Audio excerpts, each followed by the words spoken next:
안녕하세요. 이현진 평가사입니다. 이번 올해 합격생을 모시고 인터뷰를 준비하게 됐어요. 안녕하세요. 네, 안녕하세요. 네, 평가사님 자기소개 부탁드립니다. 네, 저는 변혜림 33기 변혜림 평가사라고 하고요. 그리고 수험 기간은 1년 3개월 걸렸습니다. 그러면 처음에 감정평가사 시험을 어떻게 알고 준비했는지 이런 계기들도 한번 말씀해 주세요. 제가 사실 감정평가사 시험 준비하게 된 이유는 그 공기업을 가려고 준비를 하는데 경제학을 제가 전공으로 선택을 했거든요. 근데 너무 그게 어렵고 양도 많고 그런 거예요. 그래서 이렇게 공부가 어려울 바에는 차라리 내가 좀 더 고생을 해서 전문직 자격증을 따보자라고 해서 감정평가사 시험을 준비하게 되었습니다. 그러면 총 공부 1년 3개월 동안 어떻게 공부를 했는지, 전업으로 하셨는지, 뭐 하루에 순공 시간 이런 것도 같이 알려주세요. 일단 저는 전업으로 공부를 했고요. 그리고 나중에는 제가 순공 시간을 쟀는데 사실 올해 한 100일 정도 앞두고부터는 8시간 이상 하려고 노력을 했고요. 그 전에는 꼭 8시간에 구애받지 않고 8시간 정도 공부하려고 했습니다. 제가 순공 시간에 대해서는 좀 하고 싶은 말이 있었는데 다른 분들 얘기 들어보면 열 몇 시간씩 맞아요. 하셨다고 하는 거예요. 그래서 제가 그렇게 해보려고 했는데 7시간이 넘어가면은 진짜 너무 맞아요. 피곤해요. 맞아요. 머리가 너무 아파서 도저히 앉아 있을 수가 없더라고요. 그래서 나는 좀 순공 시간이 다른 분들보다는 좀 짧은 대신에 그 시간을 오히려 좀 집중을 하자라고 해서 8시간은 넘으면 그냥 딱 쿨하게 집에 갔습니다. 짧고 굵게 네, 하셨네요. 그렇습니다. 그럼 주말에는 또 공부를 하셨나요? 주말에는 제가 원래는 일요일도 공부를 하려고 했는데 제가 GS 스터디 강평을 항상 법규까지 다 듣고 갔어요. 맞아요. 제가 항상 기억하고 네, 있습니다. 네. 그래서 법규를 다 듣고 집에 가면은 한 10시 정도 제가 사는 집이 여기 학원이랑 좀 멀어서 그래서 일요일 날 공부를 하려고 해도 잘 되지 않았고 그래서 일요일에는 공부를 하기보다는 한 두세 시간 정도 그 주에 어떤 스터디 문제가 나왔는지 내가 답지에 어떤 점수를 받았는지 체크하는 정도로만 일요일에는 아주 짧게 봤습니다. 그러면 이제 생동차 합격 이제 플랜이라든지 아니면 생동차 공부했을 때 공부 방법 아니면 제일 중점으로 뒀던 것들도 좀 궁금합니다. 일단 생동차 플랜이라고 하기에는 제가 막 그렇게 딱 이렇게 해야지라고 생각했던 거는 없고 다만 회계학 같은 경우가 범위가 굉장히 광범위하기 때문에 올 작년 10월부터 회계를 하려고 했고 그리고 너무 잊어버리는 속도가 빠른 것 같아서 그때는 회계학을 기본 강의를 듣자마자 바로 문제를 푸는 식으로 해서 복습을 바로바로 하려고 했고요. 그리고 저는 민법이 사실 제일 어려웠거든요. 어떤 말인지 도저히 그쵸. 이해할 수가 없어서 맞아요. 예, 그래서 11월 달부터 민법을 들어갔고요.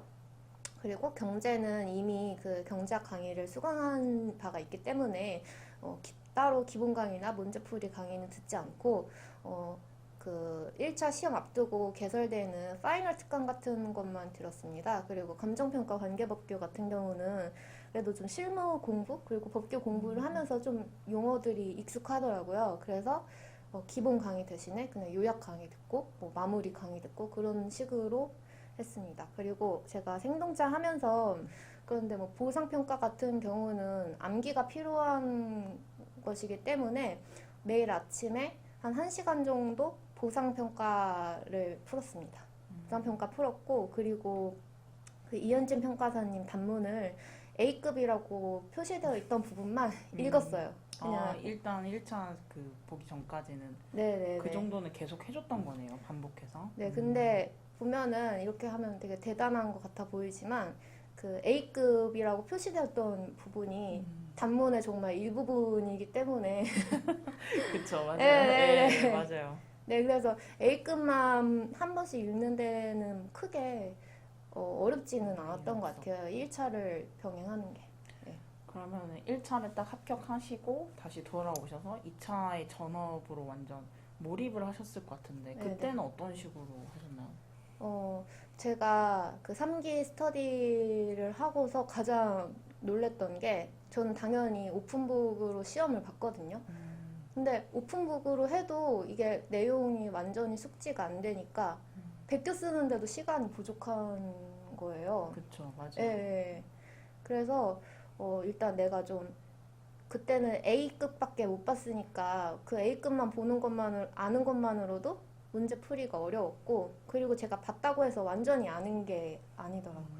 맞아요. 그래서 뭐 PPT의 슬라이드도 다시 보고 이현진 평가사님 수업했었던 거 그리고 그때 그 평가사님 기본 강의를 결제했던 게 한 그 기간이 꽤 많이 남아 있어서 정말 모르겠던 부분은 다시 다, 한번 예, 다 보지는 복습도 않고 몇 강만 좀 짧게 보기도 하고 그러는 식으로 했는데 근데 사실 그 3기 GS가 저한테는 많이 어려워서 그쵸, 어려운 예, 약간 모의고사 형식으로 나와요. 3기가. 네. 그래서 맞아요, 어려워요.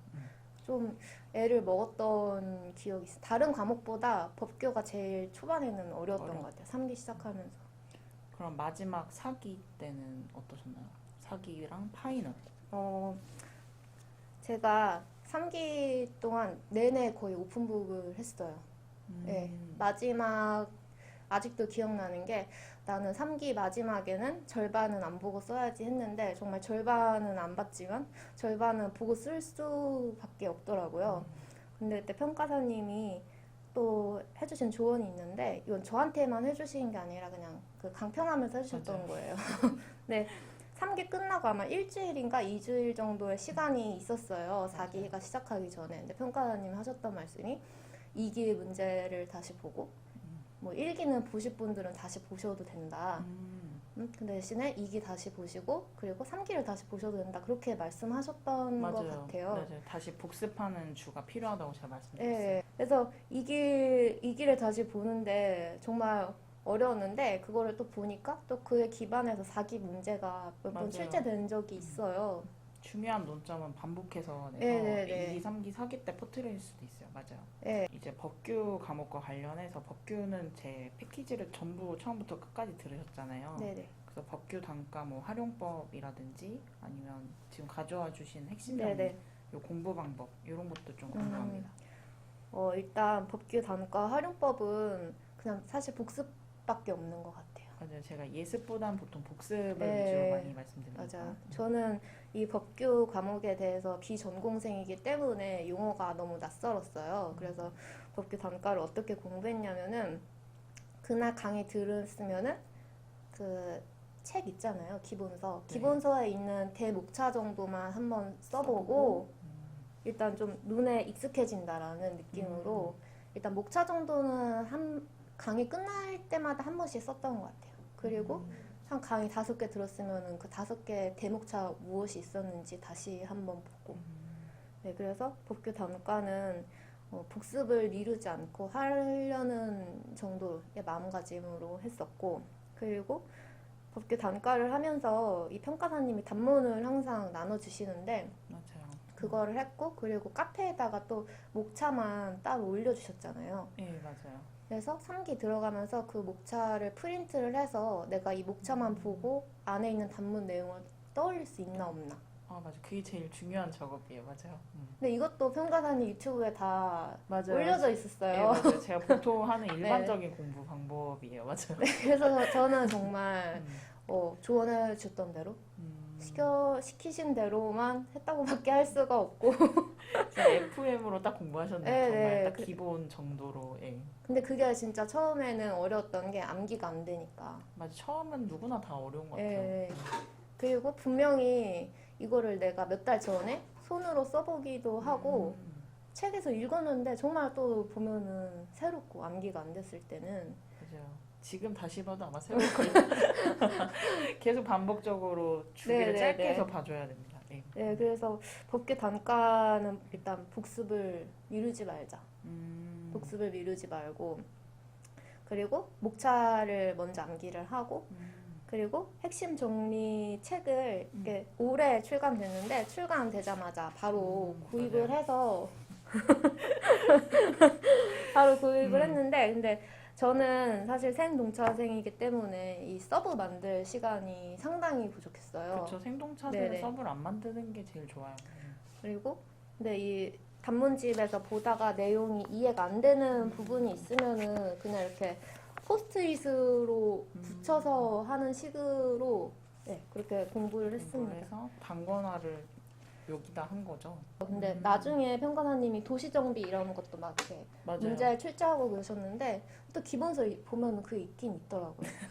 맞아요. 다 어딘가 있긴 있어요. 네, 그래서 뭔가 이 책 저 책을 사서 뭔가 시간과 비용을 다시 투입하기보다는 제가 선택한 강사님 믿고, 예, 제가 감사합니다. 선택한 강사님 믿고, 그리고 계속 따라갔고, 그리고 또 하나 말씀드리고 싶은 거는 그 평가사님 유튜브에 복귀하는 법이 올라와 있어요. 맞아요. 제가 또 그거 보고 다 따라했습니다. 정말요? 네. 그 김용저 분이 해주신 거죠, 복귀한 방법. 손만 나왔던 그 영상이었던 것 같은데 그 제가 일기했을 때는 항상 뭐 최고 답안 있지만 그냥 최고 답안이 최고 답안인가 보다 이 정도로만 체크를 하고 맞아요. 넘어갔는데 근데 또 여기 이 프라임에서는 보통 답안도 나눠주시더라고요. 맞아요. 일반적인 답안도 같이. 맞아요, 네, 맞아요. 그래서 항상 그러니까 일요일에 2시간 정도 짧게 공부했던 게 그러니까 저는 그 복기를 일주일 있다가 했거든요. 그 주에 그러니까 만약에 일요일 날 복기를 하면은 어제 본 거를 복기를 하는 게 아니라 그 전주에 있는 거를 복기를 하고 목차 정도만 다시 한번 떠올려 보고 내가 썼던 거랑 그 전주랑 지금 아는 거랑 뭐 어떤 차이가 있는지 그 정도로 떠올리는 걸 했고 그리고 최고 답안 쓰신 분들이 정말 답지가 너무 훌륭하시더라고요. 잘 썼어요, 엄청. 예, 그래서 같은 시간 안에 이렇게 많은 양을 풍부하게 서술할 수 있는 방법이 뭘까 한번 스스로 고민해보기도 하고 그래서 그 유튜브에 나왔던 복귀하는 방법 예, 그거를 열심히 해서 똑같이 했다. 근데 그걸 제가 알려줘도 수험생들한테 네. 그렇게 하라고 알려줘도 하는 사람이 많지가 않아요, 생각보다. 힘들어서. 그리고 한 번 하고 나중에 안 하고 하는데 우리 혜림 평가사님은 계속 해주셔서 붙은 것 같아요. 그리고 그분도 같이 동기 평가사님이 되었습니다. 근데 그게 좀 고통스러운 부분이 맞아요. 고통스럽죠. 있는 게 왜냐면은 내가 못 쓰고 내가 실수하고 내가 틀렸던 거를 또 보는 게 사실 그게 조금 고역이거든요. 그렇죠, 맞아요.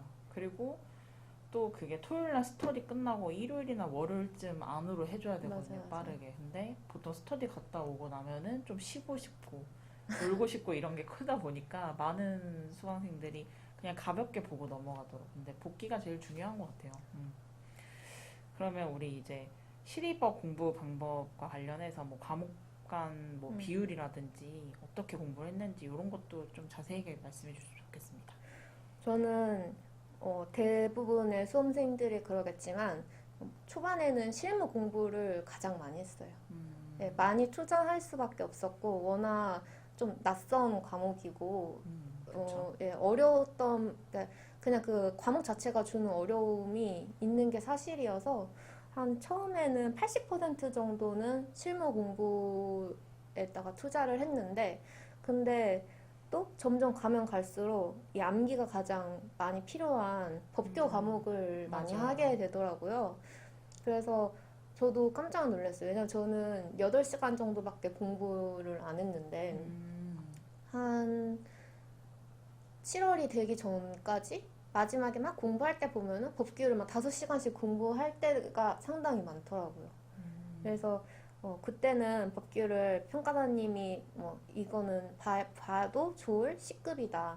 이거는 뭐 나올 수도 있는 D급이다. 뭐 출제된 적이 있는 D급이다. 이런 것까지 좀 놓치지 않고 보려고 했고 그리고 이게 제가 머릿속으로 안다고 생각해도 막상 손으로 써보려고 하면은 잘 안 되더라고요. 그래서 법규를 하루에 한 50점 정도는 매일 써보려고 했습니다. 그러면 뭐 시험장 가셨을 때 뭐 별도로 준비를 했다든가 뭐 시험장 에피소드 뭐 이런 것도 있을까요?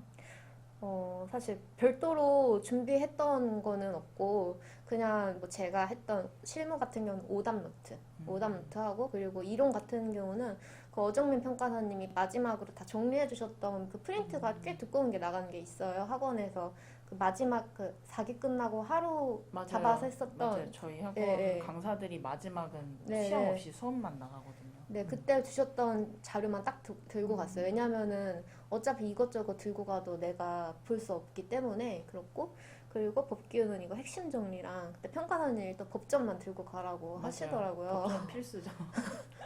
그래서 정말 또 시켜주셨던 대로 그냥 제가 딱 말씀드린 그것만 딱딱딱 다 네, 지켜주셨네요. 네.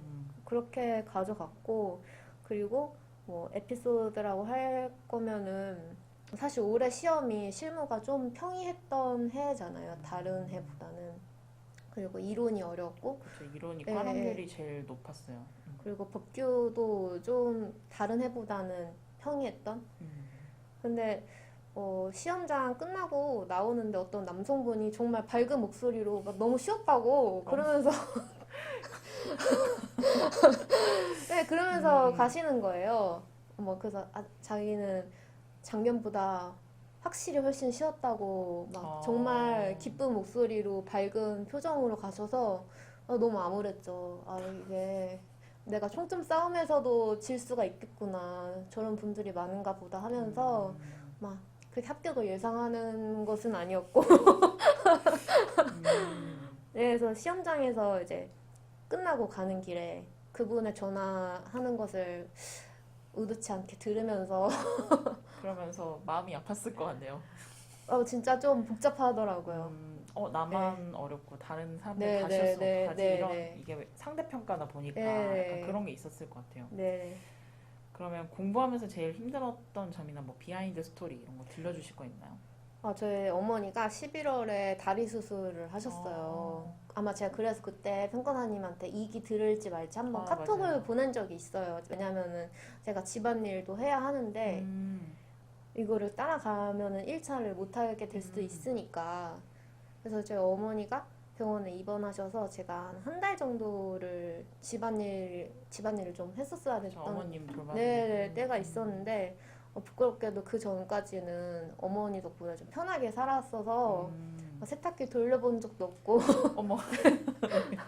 그랬는데 이거를 막 이것도 해야 되고 밥도 해야 되고 공부도 조금 그래도 해야 되고 공부도 해야 되고 그 이제 강아지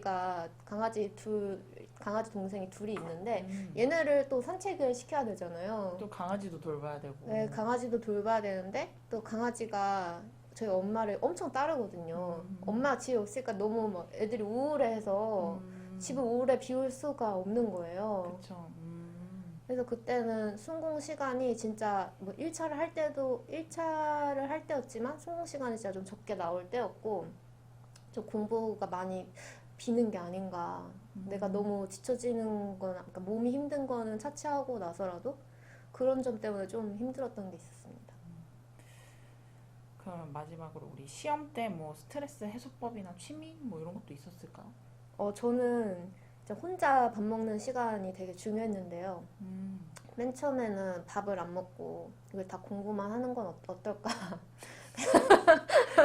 그럼 죽어요. 네, 그러니까 간단하게 때우면서 그런 그 시간도 좀 공부를 해볼까 했는데 그건 도저히 사람이 할 수 있는 그쵸.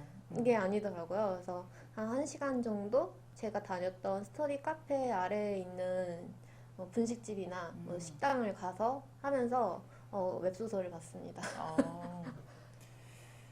그럼 이제 마지막으로 우리 시험 후 뭐 합격 예감이라든지 아니면 시험 후 뭐 별도로 한 것들 있나요? 준비한 것들이나?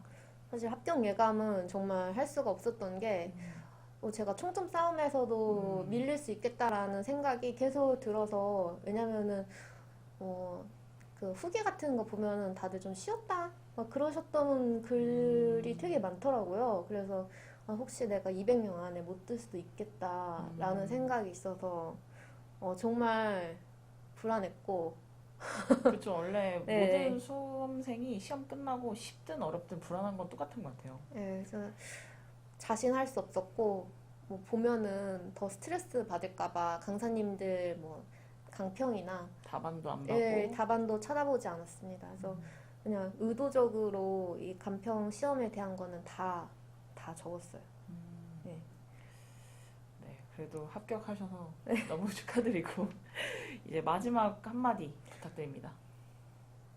아까도 말씀드렸던 것 같은데 그냥 본인이 선택한 강사를 믿고 끝까지 가는 게 중요한 것 같아요. 일단 그게 그 수업이 저랑 잘 맞다고 생각한다면 이 말은 이현진 평가사님도 강평 때 해주셨던 것 같아요. 네. 그냥 내가 선택한 분을 끝까지 믿고 음, 이것저것 하면서 시간을 낭비하기보다는 그냥 흔들림 없이 가는 게 중요한 것 같고 그리고 제가 아까도 말씀드렸지만 진짜 암기가 너무 안 돼서 그 GS 3기 끝날 때까지 저는 다른 분들은 막 일필휘지로 책 안 보고 쓰시는데 저는 막 책장 넘겨가면서 이게 여기 있었나 하면서 쓰고 그랬거든요. 근데 그때는 진짜 마음이 되게 힘들었는데 항상 평가사님이 늦지 않았다고 할 수 있다고 얘기해 주셨고 근데 그거 믿고 했더니 근데 정말 나중에는 그게 되더라고요. 그리고 나중에 평가사님이 아 이제 법전 볼 차례예요. 이제 법전 볼 때예요. 그렇게 말씀드릴 때마다 법전 보려고 했고 그래서 근데 그게 나중에는 정말 내가 이거를 외울 수 있을까 했는데 그게 외워지더라고요. 그리고 그때 그리고 좀 힘들 때마다 강사님들이 항상 또 용기 주시고 그런 게 많이 도움이 됐는데 이게 사실 되게 저도 겪었지만 엄청 불안하거든요. 왜냐면은 그때 어떻게 문제가 나올지도 모르겠고 이게 내가 운이 안 맞으면 어떡하나라는 생각도 들고 근데 그렇게 불안해도 어떻게 할 수 없잖아요. 그쵸. 예. 내가 이게 막 믿음이 안 가게 된다고 해서 공부를 멈출 수가 없으니까. 그래서 제가 하고 싶은 말은 정말 마음이 힘들고 불안하고 그런 거 다 아는데 근데 그것도 이겨내고 하면은 그게 되더라고요. 그리고 또 하나 말씀드리고 싶었던 게 시험날 정말 너무 마음이 떨리더라고요. 2차를 보는데 근데 그때 들었던 생각에 아주 이 떨리는 것도 좀 이겨야지 붙는 거구나. 맞아요. 그걸 즐겨야 돼요. 즐길 수는 없었지만 진짜 너무 긴장되는 거예요. 그 맞아요. 엄청 무거운 긴장되죠. 너무 다들 진지하게 막 임하시는 그 분위기가 거기에 좀 압도될 것 같은데 합격하셨던 분들은 이런 분위기도 다 어쨌든 이겨내신 거구나라는 생각을 하면서 좀 버텼던 것 같아요. 그래서 제가 드리고 싶은 말씀은 불안해도 그래도 그거 좀 참으면은 그래도 고진감래한다. 어, 네. 좋은 말씀 감사합니다. 우리 인터뷰는 여기까지 하겠습니다. 감사합니다. 네, 감사합니다.